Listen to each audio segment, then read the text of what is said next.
ik speel Donna Elvira in de opera Don Giovanni, gecomponeerd door Mozart, die binnenkort in de Limburgse theaters gespeeld zal worden door Opera Compact. En we spelen ook in Tongeren, in België.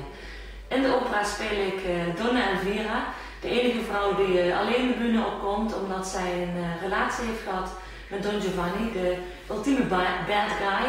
En ja, ik snap haar wel, want ja, wie is er niet alles voor de bad guy gevallen, hè, dames? Ook ik geef het eerlijk toe. En de bad guy is natuurlijk heel erg leuk, maar als het dan eenmaal af is gelopen, ja, dan is het vooral heel veel boosheid en dat zie je ook bij haar terug.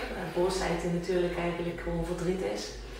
Dus ja, het is een rol die ik al vaker gespeeld heb, maar ik ben heel benieuwd wat regisseur Siebrand van der Werf ervan gaat maken deze keer.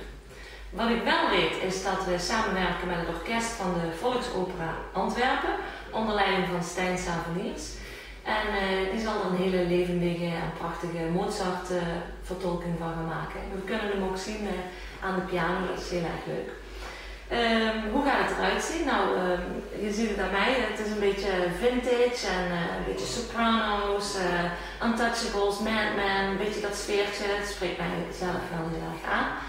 En ik hoop dat jullie allemaal komen kijken. We spelen in april en mei 2020 in alle theaters, dus kijk even op onze site en dan kan je meteen de kaartjes kopen en dan zie ik je daar. Ik ga graag met je in gesprek om te horen hoe je het vond. Tot dan, doei!